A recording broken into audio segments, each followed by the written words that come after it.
साबुन बनाने का काम है, ये शून्य तकनीकी का काम है। इसमें विदेशी कंपनियां घुस गई हैं भारत और खूब तरह के साबुन बना के बाजार में बेच रही।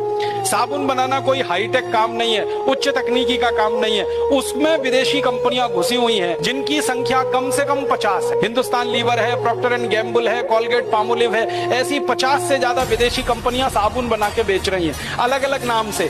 Life boy, Lux, Liril, Rexona, Pears, Palmolive, Dove, Johnson and Johnson baby soap वगैरह वगैरह, ये सब साबुन विदेशी कंपनियों के हैं। इसमें कोई टेक्नोलॉजी नहीं है, क्योंकि साबुन बनाना बहुत सरल काम है, आसान काम है, आप भी बना सकते हैं। अगर आप चाहें तो आपको 15-20 मिनट से आधा घंटे के अंदर साबुन बनाना सिखाया जा सकता है। कोई भी मैंने आंध्र प्रदेश में एक स्थान है विशाखापट्टनम में, मैं व्याख्यान देने गया था 3 साल पहले। तो जिस सज्जन के घर में मैंने खाना खाया था, उन्होंने 20 साल पुराना आम का अचार मुझे खिलाया था। तो वो लगता था कि ये 20 साल सुरक्षित कैसे है। तो मैंने बार बार पूछा तो उन्होंने कहा कुछ साधारण सी बात है, तेल डाला है, फिर मेथी दाना डाला है, फिर उसमें और रसोई घर में उपलब्ध जो आयुर्वेदिक चीजें वो डाली है, उसी से 20 साल सुरक्षित है।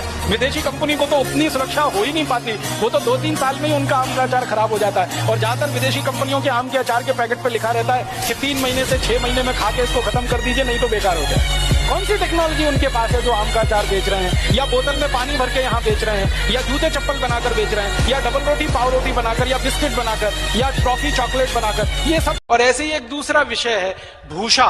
अंग्रेजों की भूषा हम हमारे जीवन में क्यों अपनाएं? आप तो नौजवान हैं, इस बात पर जरा ध्यान दीजिए कि अंग्रेज कोट पहनेंगे, सूट पहनेंगे, पैंट पहनेंगे, टाई पहनेंगे। पैंट वो क्यों पहनते हैं? पैंट का आपको मालूम है जो परिभाषा है, पांव में नीचे से छोटी होगी और पूरी जगह चुस्त रहेगी।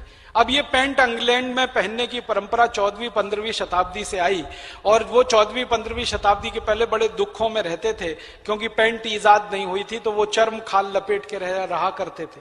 फिर पैंट आई, क्यों आई? ठंड बहुत पड़ती है, साल में 6 महीने 8 महीने सूरज नहीं निकलता, बर्फीली हवाएं चलती हैं। जब हम आजाद हुए 15 अगस्त 1947 को, तो हमारी जो मुद्रा है जिसको हम रुपया कहते हैं, और अमेरिका की मुद्रा जो डॉलर है, वो दोनों बराबर थे।